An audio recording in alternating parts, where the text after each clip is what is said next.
Hello friends, morning store சீரியலில் இன்றைக்கி என்ன கதை நடந்துச்சுன்னு பார்ப்போம். மொட்டை மாடியிலேருந்து எல்லோரும் தூங்கிட்டு இருக்காங்க.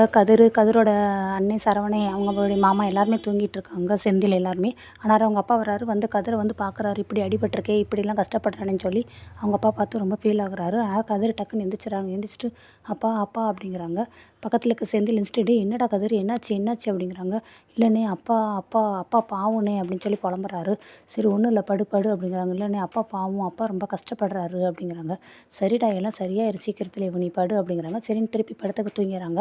அடுத்து விடிஞ்சிருச்சு. விடியவும் நம்ம வீட்டு முற்றத்துக்கு முன்னாடி மீனை வந்து கோலம் போட்டுட்ருக்காங்க. ஆனால் கரெக்டாக செந்திலும் வராரு.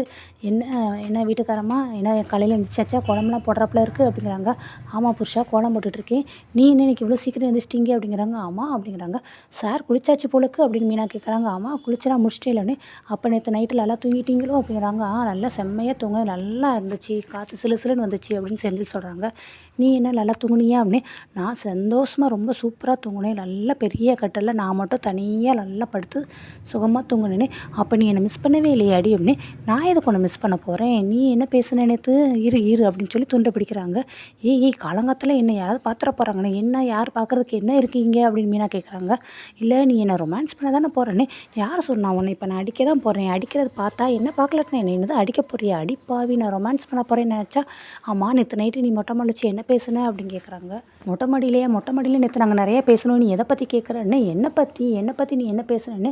நம்ம கல்யாணத்தை பற்றி என்ன பேசுன, கல்யாணமாக என்ன கல்யாணம்னு. கல்யாணம் உனக்கு எத்தனை தடவை நடந்திருக்கு, நிறைய தடவை நடந்திருக்கோ சாருக்கு. நம்ம 2 பேருக்கு நடந்த கல்யாணத்தை பற்றி என்ன பேசுனேன்னு மீனா கேட்குறாங்க.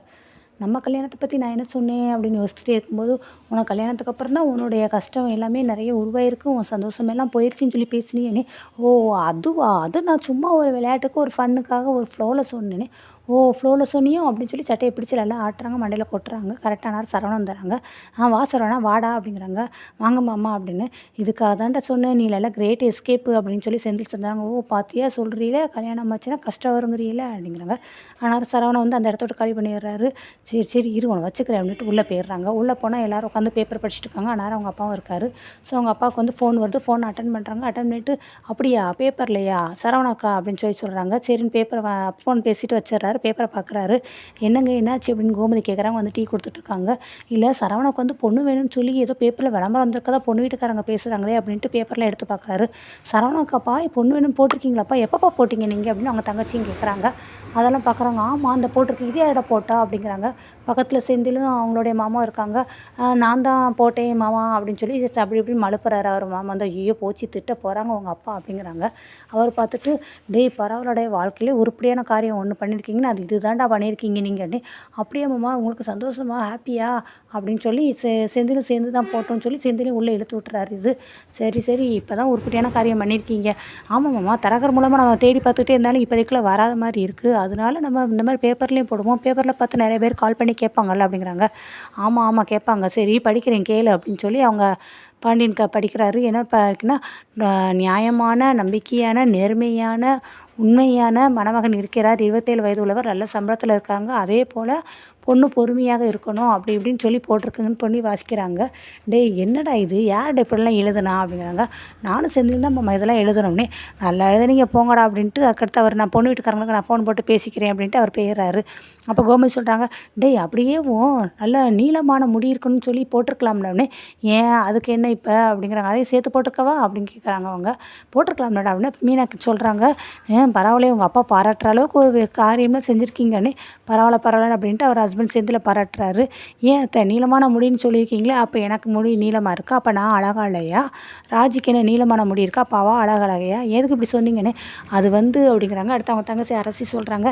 சரி இவங்க இப்படியே சண்டே ஆரம்பிச்சிடுவாங்க, இன்னும் இது விடிகிற வரைக்கும் ஓடிக்கிட்டே இருக்கும். சரி அப்பா நான் இங்கே இல்லைப்பா அப்படின்ட்டு கிளம்பிடுறாங்க. எல்லோரும் அந்நேரம் ஹாப்பியாக சிரிச்சிட்ருக்காங்க. அதுக்கடுத்து நெக்ஸ்ட்டு மீனா வந்து டைனிங் ஹாலில் உட்காந்து வெஜிடபிள் கட் பண்ணிகிட்டு இருக்காங்க. ஆனால் கரெக்டாக சரவணன் வராரு.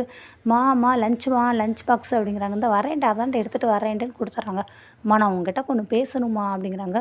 நான் வேணா எழுந்துச்சி போயிட்டுமா மாமா அப்படின்னு மீனா கேட்குறாங்க. இல்லைப்பா அதெல்லாம் ஒன்றும் இல்லை, அவ்வளோ பெரிய ரகசியம் கிடையாது அப்படிங்கிறாங்க. சரி என்னடா சொல்லுன்னு. இல்லைம்மா இப்போதைக்குள்ளே எனக்கு கல்யாணம் வேண்டாமே அப்படிங்கிறாங்க. ஏன் இப்படி பேசுகிறேன்னு. இல்லைம்மா கல்யாணம் இப்போ வீட்டில் ஒரே எப்போ பார்த்தாலும் 24 மணி நேரம் எல்லோரும் அதை பற்றியே தான் பேசிகிட்டு இருக்கீங்க. என்னடா நீ சொல்கிற, அதுக்கு கதிருக்கு கல்யாணம் ஆயிடுச்சு, செந்திலுக்கு கல்யாணம் ஆயிடுச்சு, அடுத்து உனக்கு இருக்குது, நீ கல்யாணம் ஆகணும்னு உங்கள் அப்பா எவ்வளோ உட்காந்து எல்லாம் யோசித்துக்கிட்டே இருக்காங்கன்னே. அதுக்கு தாம்மா சொல்கிறேன், அப்பா வேறு ரொம்ப டென்ஷனாக இருக்கார், எல்லாரும் அதை தான் பற்றி பேசிக்கிட்டே இருக்கீங்க. அது நடக்கும்போது நடக்கட்டுமேன்னு. ஏம்மாம்மா கல்யாணம் வேண்டாங்கிறீங்களே, ஏதாவது உங்களுக்குள்ளே லவ் ட்ராக் எதுவும் ஓடிட்டுருக்கோ அப்படிங்கிறாங்க. அவர் அப்படியே சைலண்ட்டாக இருக்கார். மீனா கேட்டதுக்கு கோமதி, ஏய் அது ஒரு காலத்தில் அவன் ஏதோ ஒரு பொண்ணை லவ் பண்ணான், ஆனால் அந்த பொண்ணுக்கு தான் கல்யாணம் ஆயிடுச்சுல இப்போ எதுக்கு பழசை பற்றி பேசிக்கிட்டு இருக்க அப்படிங்கிறாங்க. ஏம்மாம்மா கல்யாணம் ஆயிடுச்சு அந்த பொண்ணுக்கு அப்படின்னு மீனா வந்து கேட்குறாங்க. சரவணா பார்த்துட்டு அவர் அப்படியே சைலண்ட்டாக இருக்கார். சரிம்மா நான் கிளம்புறேம்மா ஆஃபீஸ்க்கு, எனக்கு நேரமாச்சுன்னு கிளம்பிடுறாங்க. சொல்லுங்கட்டு போங்கம்மாவா அப்படிங்கிறாங்க. ஏய் நீ என் பிள்ளைய பற்றி இப்படி இதுங்கிற, இன்னும் இதே மாதிரி சொல்லிட்டு இருந்தேன்னா அப்புறம் அவனுக்கு கல்யாணம் நடக்காமல் போயிடும், பொண்ணு வீட்டுக்காரங்களாம் அப்படி அப்புறம் யோசிப்பாங்கல்ல அப்படின்னாங்க. நான் என்ன ரோடாக போய் சொன்னேன், வீட்டுக்குள்ளே தானே அதை சொல்கிறேன் அப்படிங்கிறாங்க. அதுக்கடுத்து அது முடிச்சிடுது. ராஜியும் கதிரும் காட்டுறாங்க. ராஜி உள்ளே உட்காந்து உருப்படியை மடிச்சிட்டு இருக்காங்க ரூமில் உட்காந்து. கதிர் உள்ளே வந்து அது இதுன்னு என்னமோ தேடி பார்க்குறாரு. ராஜி கேட்குறாங்க, என்ன தேடுற நீ அப்படிங்கிறாங்க. அவர் கதிர் எதுவுமே பேசாமல் திருப்பி வெளியில் வந்து தேடுறாங்க. உன்னைத்தானே கேட்குறேன், எதை தேடிக்கிட்டு இருக்க அப்படிங்கிறாங்க. நானா என்னோடய சந்தோஷம் நிம்மதி எல்லாமே காணா போச்சு, அதை தேடி எடுத்துக்கிட்டு இருக்கேன். நீ தேடி எடுத்து தருவியா எனக்கு, உன்னால் கிடைக்கிற மாதிரி பண்ண முடியுமா அப்படிங்கிறாரு. ஸோ ராஜிக்கு ரொம்ப அப்படியே வெக்ஸ் ஆயிடுது. அப்படியே சைலண்ட் ஆயிடுறாங்க.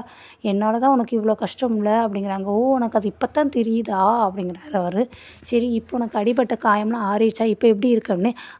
இப்போ மட்டும் கேட்கணும் உனக்கு தோணிச்சாங்கோ, நீ என் கூட இந்த பேசுகிறதில்ல நிப்பாட்டு, நீ பேசுனாலும் அப்படியே எரிச்சலாக இருக்கும், உன்னை பார்த்தாலே எரிச்சலாக இருக்குது, என் கண்ணு முன்னாடி எப்பயுமே வராது நீ சரியா, நீ எனக்கு ஒரு பெரிய உதவி செய்கிறதா இருந்தால் என்கிட்ட பேசாத, என் கண்ணு முன்னாடி வராது, என்கிட்ட போயிரு, உள்ளே போய் ஒரு வேலை பார்த்தியா அந்த வேலையை போய் பாருப்போ, என் முன்னாடி நிற்காது அப்படிங்கிறாங்க. கரெக்டாக நேரம் அவங்க மாமா வந்துடுறாரு. இவங்க 2 பேரும் சண்டை நடக்கிறத அவங்க மாமா பார்த்தாரா பார்க்கலையா, அவங்ககிட்ட என்ன கொஸ்டின் கேட்க போகிறா அப்படிங்கிறத நம்ம நாளைக்கு பார்க்கலாம். ஸோ அது வரைக்கும் மறக்காமல் காத்துருங்க. தேங்க்யூ.